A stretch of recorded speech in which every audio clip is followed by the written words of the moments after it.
están? El gusto de saludarlos.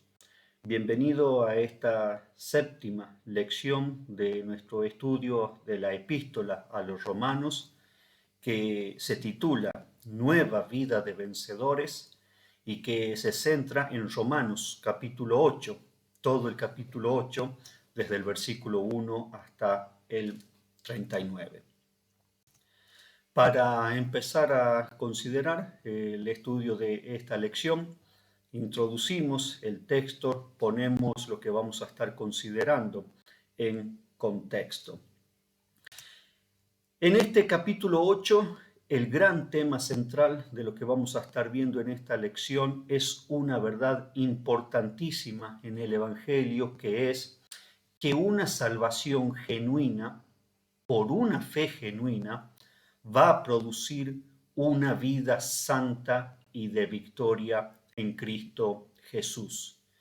Si quisiéramos intentar reducir todo el capítulo 8 de Romanos a una sentencia, a una frase, a una verdad, a una enseñanza, podría ser esta que estamos viendo en pantalla.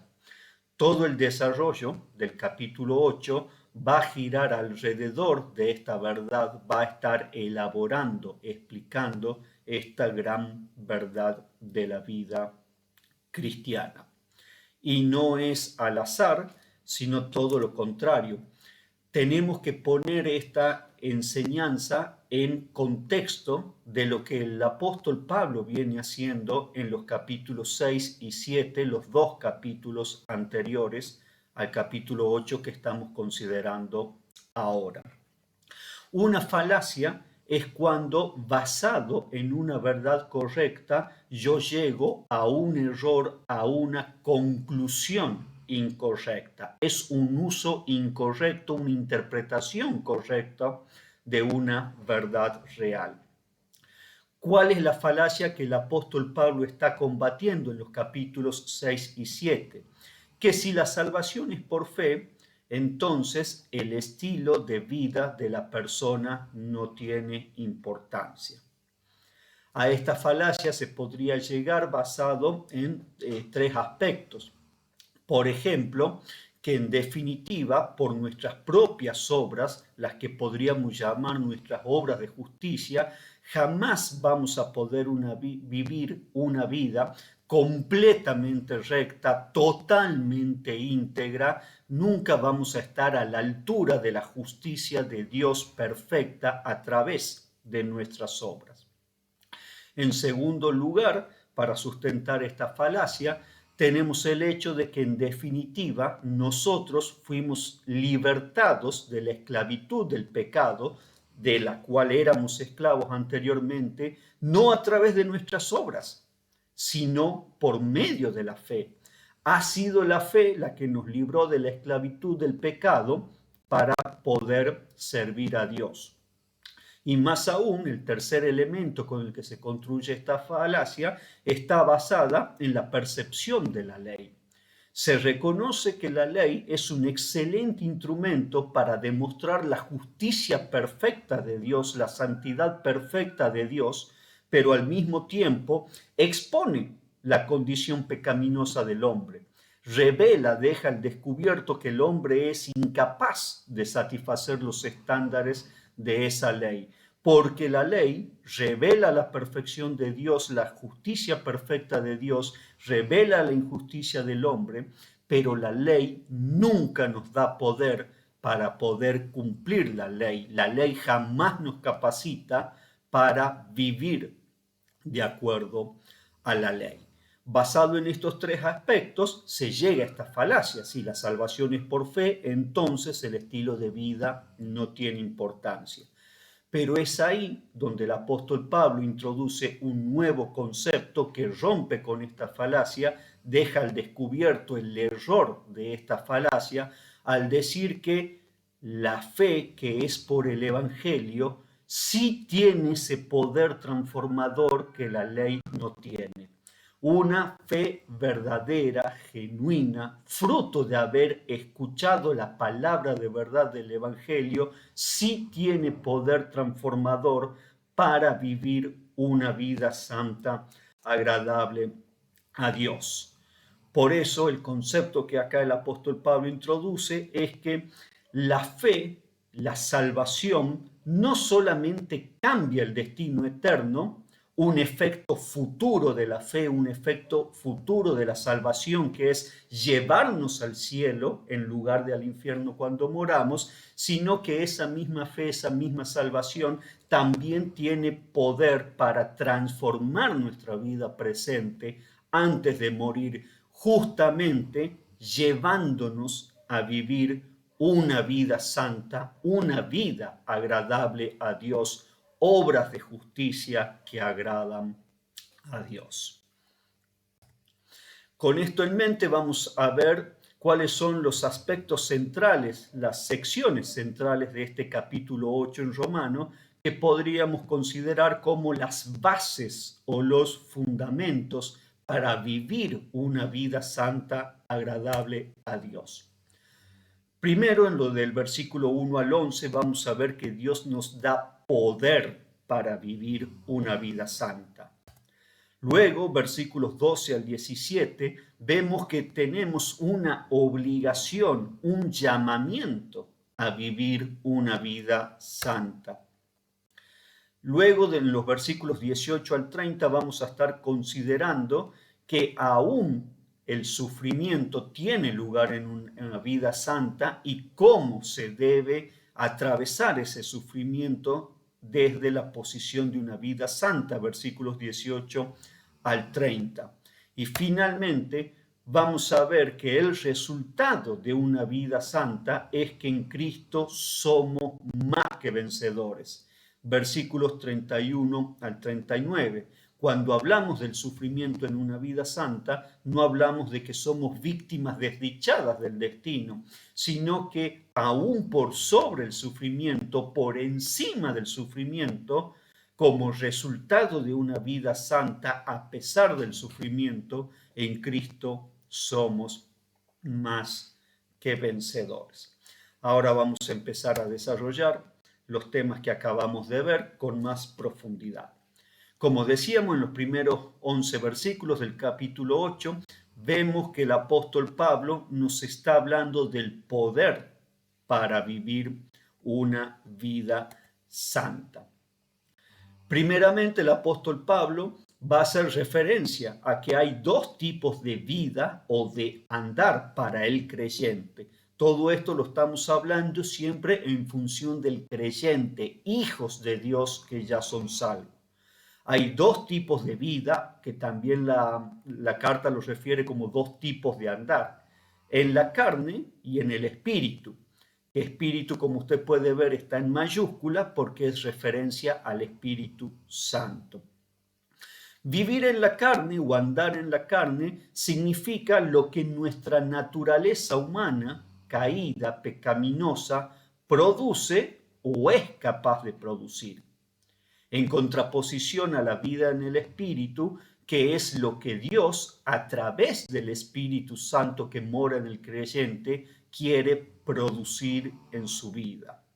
Y en Gálatas capítulo 5, versículos 19 al 23, vemos una comparación más detallada de lo que son las obras que produce la carne en contraposición al fruto que el Espíritu Santo produce en el creyente. Podemos detallar un poco más lo que es andar o vivir en la carne y tenemos que concluir que andar en la carne, vivir en la carne, de esa forma es imposible agradar a Dios. Andar en la carne, vivir en la carne significa pensar solamente en nosotros mismos, lo que nosotros queremos lograr, lo que nosotros podemos lograr en base a nuestros propios recursos, a nuestras propias capacidades. El único fruto posible de este estilo de vida es la muerte.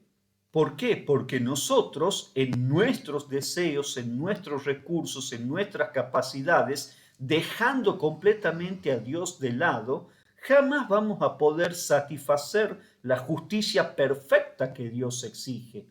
Jamás vamos a poder producir por nosotros mismos con nuestras fuerzas el estilo de vida justo, santo, que agrada a Dios. De hecho, aún en nuestro mejor esfuerzo, en nuestra mejor intención, con nuestros más legítimos, genuinos deseos de querer hacer el bien, si lo hacemos en la carne, con nuestras capacidades, con nuestros recursos, lo único que hacemos es dejar al descubierto, dejar en evidencia que somos pecadores, que nos oponemos a Dios, que no podemos ni queremos sujetarnos a Dios. Por eso es que andar o vivir en la carne es imposible agradar a Dios, aun cuando quisiéramos hacerlo por nuestros medios, con nuestros recursos. En contraposición, el apóstol nos habla de lo que es vivir o andar en el Espíritu Santo. Esta es una vida completamente diferente, porque es una vida transformada, nueva, distinta, que produce el Espíritu Santo que ha sido enviado a morar en el creyente. El Espíritu Santo, así como tiene poder para resucitarnos físicamente después de la muerte, ese mismo Espíritu Santo también tiene poder para transformar la vida actual, la vida presente. Y lo quiere hacer desarrollando su fruto, el fruto del Espíritu, en la vida de los que son de Cristo. Por eso el Espíritu Santo nos capacita a vivir una vida santa, agradable a Dios, nos enseña y en un sentido más profundo quiere dirigir nuestra vida, quiere gobernar nuestra vida, quiere tomar las riendas de nuestra vida para poder producir su fruto de justicia agradable a Dios. A punto tal que las Escrituras nos enseñan que el Espíritu Santo aún se entristece dentro de nosotros cuando nosotros queremos gobernar nuestra propia vida, no dándole lugar a Él. ¿Por qué? Porque al gobernar nuestra vida, nosotros producimos un fruto que no agrada a Dios y por eso el Espíritu Santo se entristece.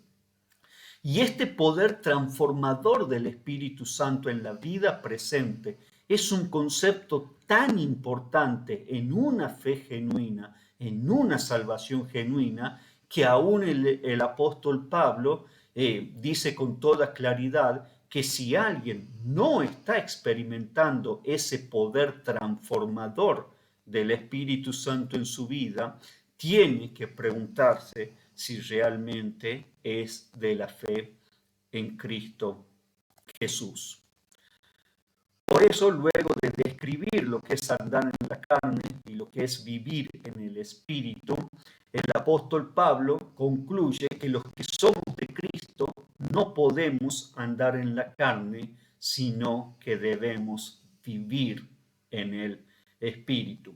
De hecho, así empieza este capítulo. En los primeros 4 versículos de este capítulo empezamos con esta apelación. Los que somos de Cristo no andamos en la carne, sino en el Espíritu. Lo cual lleva a la siguiente sección de Romanos capítulo 8, que nos habla de la obligación de vivir una vida santa, versículos 12 al 17. Vivir una vida santa no es una sugerencia, no es una idea, es un llamamiento y el creyente tiene la obligación de vivir una vida santa. Y el apóstol Pablo va a justificar 2 aspectos centrales, 2 puntos centrales por los cuales el creyente debe vivir una vida santa.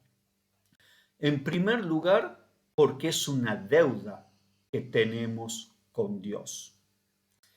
Antes, para nosotros era imposible agradar a Dios. Pero ahora que somos hijos de Dios, ahora que estamos en Cristo, Dios nos dio el poder transformador del Espíritu Santo que nos capacita para vivir una vida santa, agradable a Dios.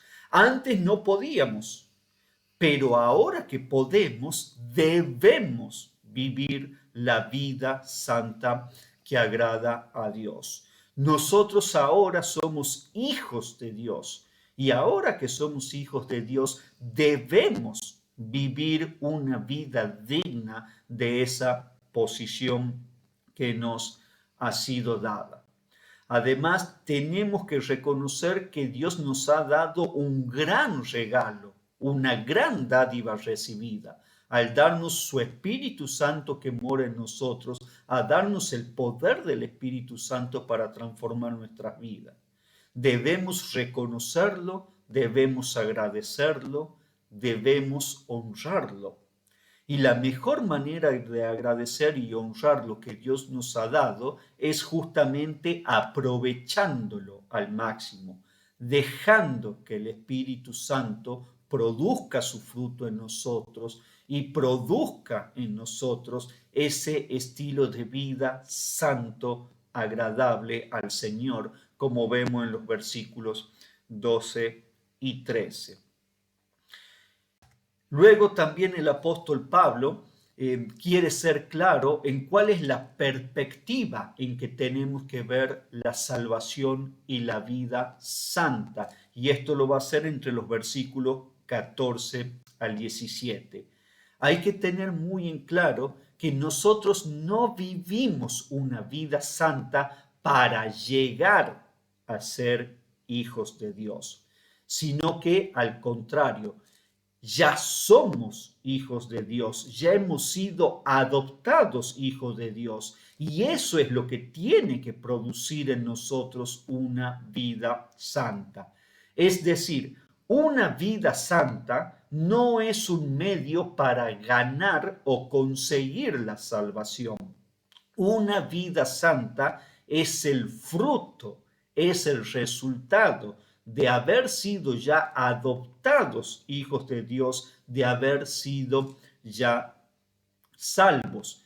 Primero somos adoptados hijos de Dios y luego de haber sido adoptados hijos de Dios, empezamos a vivir una vida como tales. Como hijos, como herederos de Dios Padre, nosotros empezamos a vivir una vida santa porque nuestro Padre es santo. Luego, el apóstol Pablo va a abordar el tema del sufrimiento en una vida santa. Lo va a hacer desde los versículos 18 al 30 de este capítulo 8. El apóstol Pablo en esta sección va a ser muy claro en indicar que ningún creyente es ajeno a la experiencia del sufrimiento. En cualquiera de sus formas, en cualquiera de sus manifestaciones, el sufrimiento se presenta de maneras muy variadas. Problemas, dificultades, dolores de todo tipo, enfermedad, aún ataques de la injusticia, ataques del enemigo, e incluso en el contexto en que Pablo está escribiendo esta carta, aún más persecución hacia la iglesia. Y el apóstol Pablo va a desarrollar este tema en estos versículos, dejando claro que muchas veces no hay respuesta a por qué estamos sufriendo, por qué atravesamos el sufrimiento que atravesamos. Pero aunque quizás no siempre haya una respuesta de por qué sufrimos lo que sufrimos, sí hay una respuesta al para qué. Hay algunos principios generales en la Biblia de para qué Dios permite el sufrimiento en la vida de sus hijos.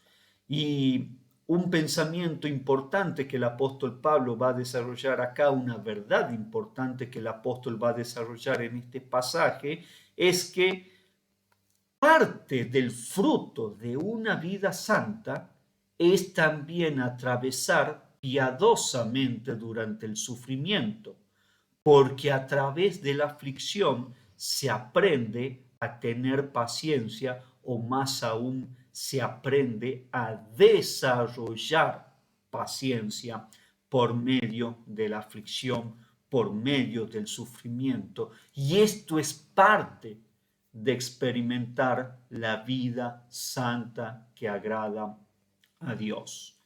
Por eso el apóstol Pablo nos va a dar 3 razones para tener paciencia, para desarrollar paciencia en medio del sufrimiento. Primeramente, el apóstol Pablo en los versículos 18 al 25 nos va a recordar que las aflicciones actuales no tienen comparación con la gloria futura, con la esperanza bienaventurada que nos aguarda en Cristo Jesús.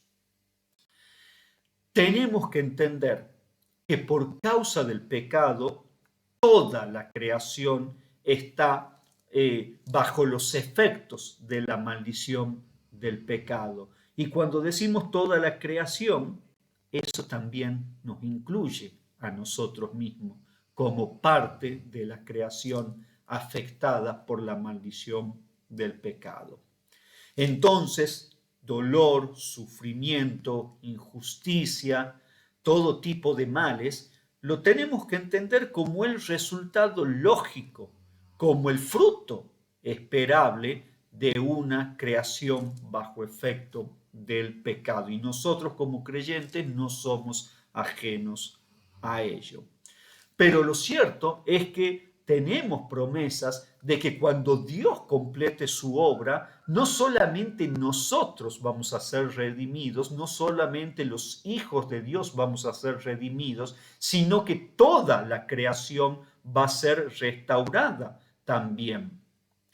Y que cuando ese momento llegue, la esperanza que nos aguarda, el gozo, la gloria que nos aguarda cuando Dios complete su obra, cuando Dios nos redima a nosotros y redima toda la creación, restaure toda la creación, ese gozo, esa gloria que nos aguardan, superan infinitamente lo que hoy nos puede tocar padecer. Por eso, cada vez que nosotros en el tiempo presente sufrimos al derramar una lágrima, tenemos que aferrarnos a las promesas que, por ejemplo, encontramos en Apocalipsis, de que Dios va a enjugar toda nuestra lágrima.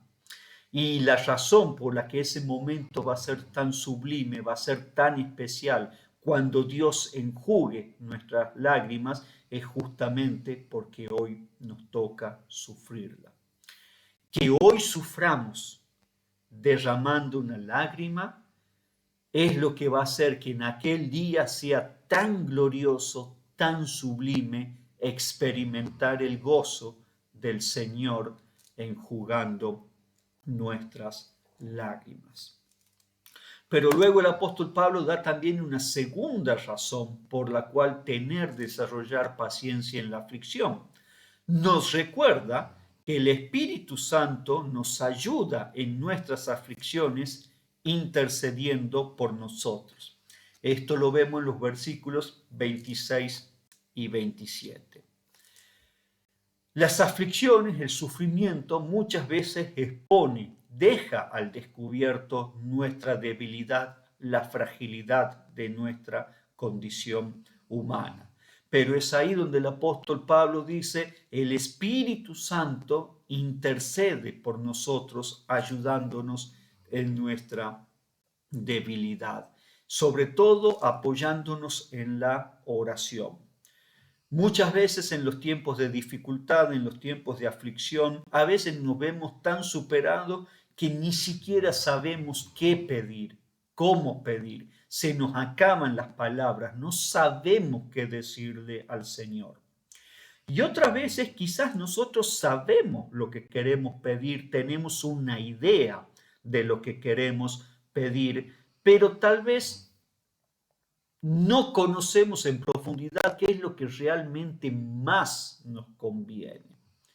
Y es ahí donde nos ayuda el Espíritu Santo. El Espíritu Santo, con sabiduría de Dios, porque es la tercera persona de la Trinidad, con discernimiento de Dios, conociendo la voluntad y el propósito de Dios para nuestras vidas, siempre sabe lo que es mejor para nosotros. siempre sabe qué es lo que nos conviene pedir y por eso ora intercediendo por nosotros. Entonces ahora fíjese usted qué interesante es saber que cuando nosotros estamos orando, Dios no solamente escucha nuestras oraciones, sino que además también Dios está orando con nosotros por nosotros. Dios el Padre, la primera persona de la Trinidad, oye nuestras oraciones, pero Dios el Espíritu Santo, tercera persona de la Trinidad, nos está ayudando a orar, está intercediendo por nosotros en nuestras aflicciones. Y el tercer motivo para alentarnos a tener paciencia durante el sufrimiento, durante la tribulación, es confiar en el propósito de Dios para nuestras vidas. Versículos 28 al 30. En el sufrimiento no tenemos que perder de vista que Dios nos ama, que Dios desea lo mejor para nosotros y más aún, Dios sabe con toda exactitud qué es lo mejor para nosotros. Por eso, aún en la experiencia del dolor y del sufrimiento, nos tenemos que aferrar a la promesa de Dios de que aquellos que amamos a Dios, todas las cosas ayudan para bien. Aún el dolor, aún el sufrimiento, todas las cosas ayudan para bien. Por supuesto que tenemos que entender cabalmente qué es lo que significa nuestro bien. Muchas veces nuestro bien no significa lo que nosotros hubiéramos elegido, lo que nosotros hubiéramos querido, pero sin duda el bien significa la buena voluntad de Dios, agradable y perfecta para nosotros, que en definitiva siempre es transformarnos progresivamente a la imagen de su Hijo Jesucristo, transformarnos para que podamos parecernos cada vez más a Cristo, ser cada vez más como Cristo es. Cuando tenemos esta correcta perspectiva de lo que es el bien para nosotros, ser transformados a la imagen de Jesucristo, entendemos que Dios siempre está trabajando en nuestro crecimiento, Dios siempre está trabajando en nuestra edificación para llevarnos progresivamente a ser como Jesucristo es.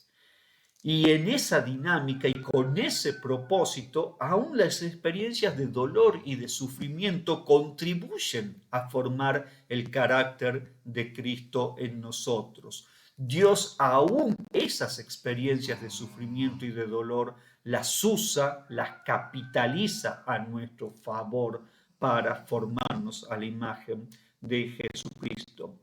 Lo cual no quiere decir que necesariamente Dios crea el sufrimiento, que Dios crea la aflicción en nuestra vida, pero sí que Dios las puede aprovechar, capitalizar para transformarnos a la imagen de Jesucristo.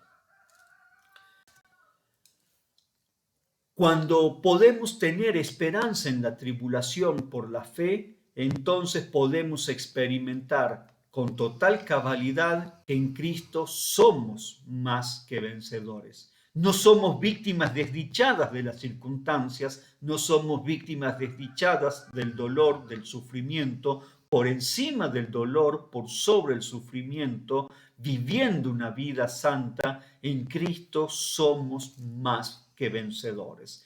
Y esto es lo que el apóstol Pablo va a estar considerando en los últimos versículos del capítulo 8, desde el 31 hasta el 39. Y nos va a dar tres motivos, tres razones para saber que en Cristo somos más que vencedores. Primeramente, el apóstol Pablo nos recuerda que no nos falta nada. En los versículos 31 y 32, el apóstol Pablo nos recuerda que Dios proveerá todo lo necesario para nuestro bien. Si Dios es el dueño de todo, si Dios desea lo mejor para nosotros, si Dios sabe qué es lo mejor para nosotros, ¿cómo no nos va a dar todo aquello que necesitamos para nuestro bien.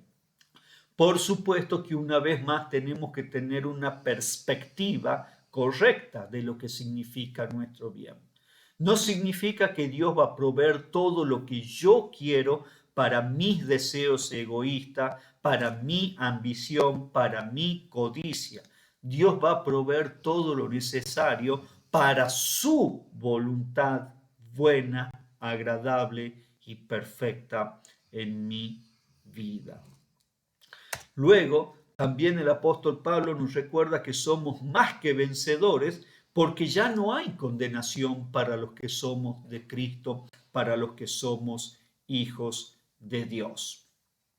Dios es el único y verdadero juez de este universo. Y ese único y verdadero juez ya nos declaró justo. Nos declaró justo por la fe en Cristo Jesús. Si ya fuimos declarados justos, jamás podemos ser acusados, jamás podemos ser condenados, porque ya fuimos declarados justos por una justicia que no es nuestra, sino por la justicia que es de Jesús. Además, toda nuestra deuda ya ha sido pagada por Jesucristo, Dios el Hijo, la segunda persona de la Trinidad.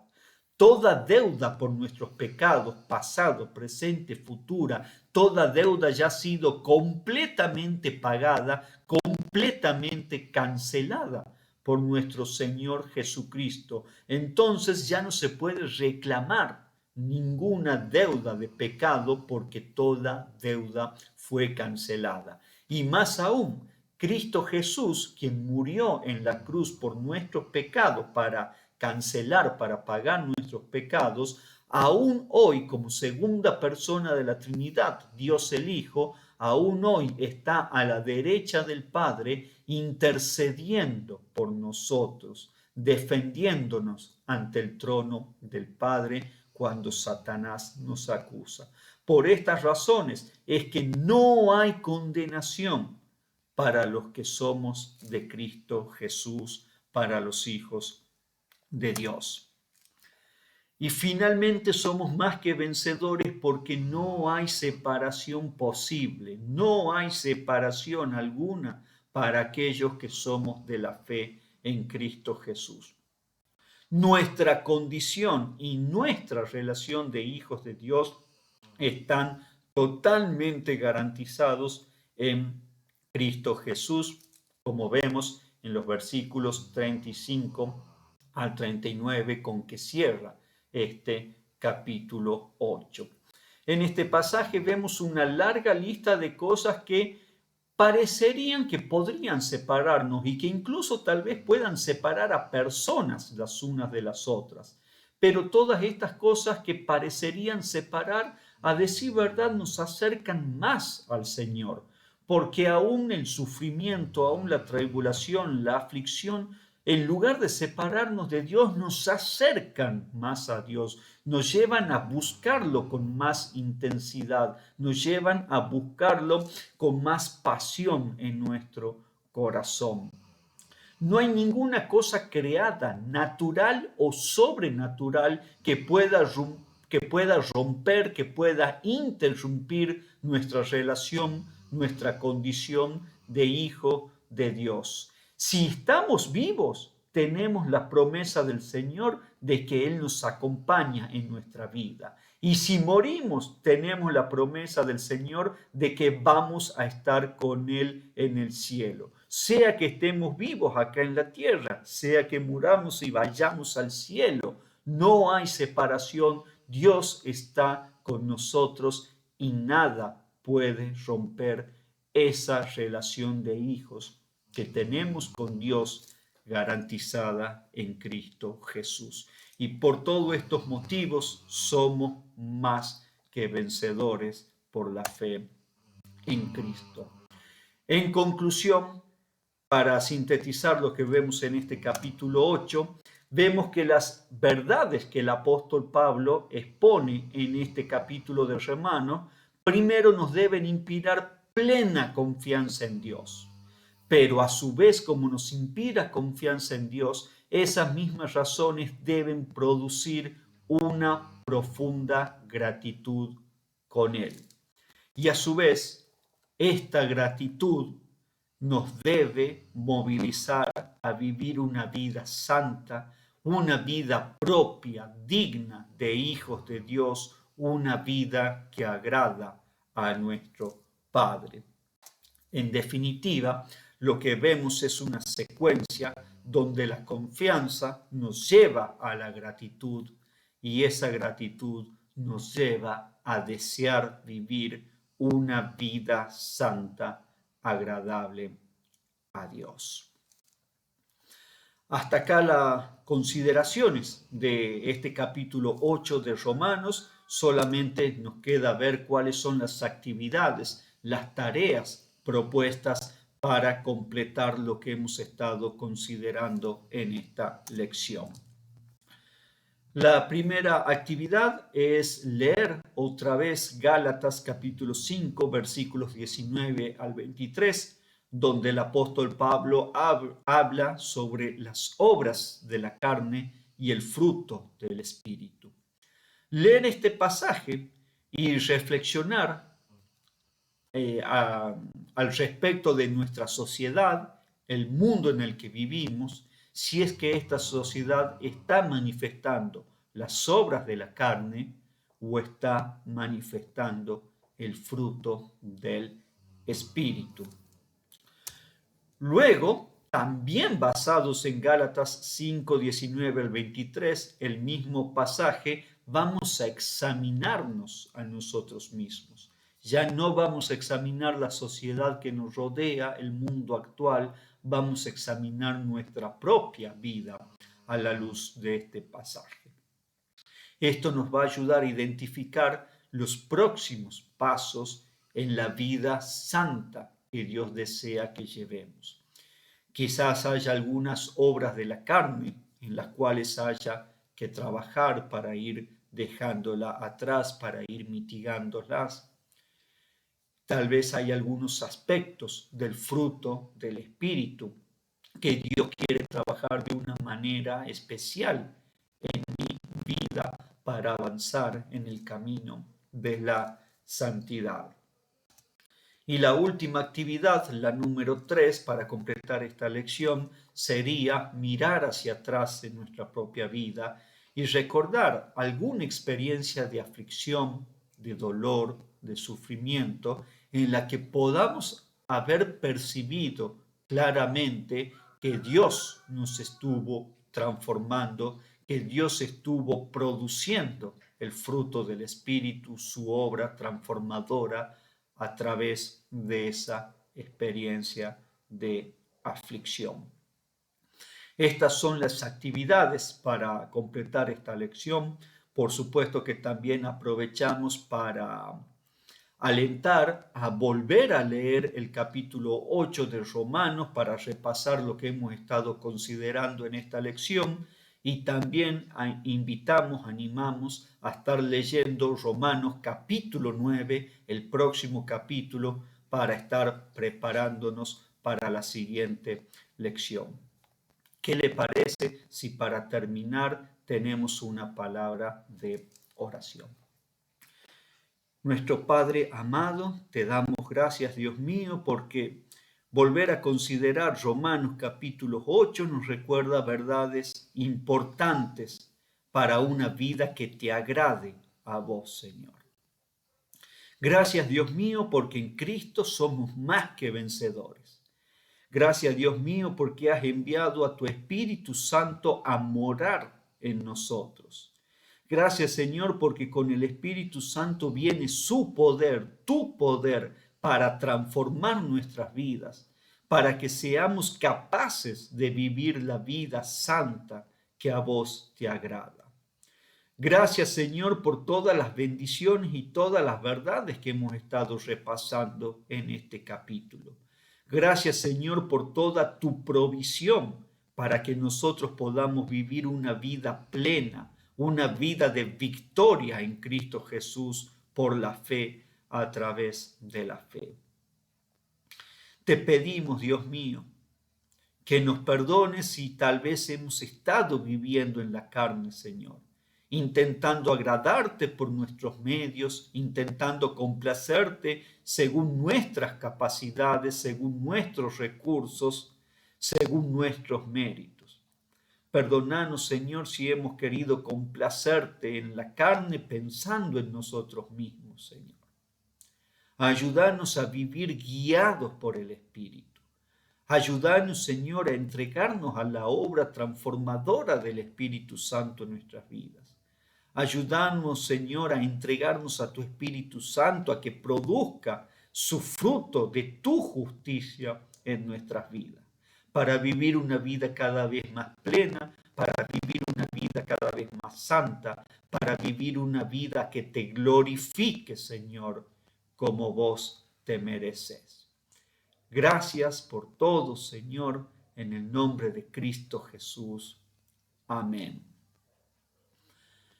Con esto terminamos este estudio de Romanos capítulo 8, la séptima lección de esta escuela bíblica. Dios mediante nos encontramos en 2 semanas para la lección número 8. Que el Señor lo bendiga hasta entonces.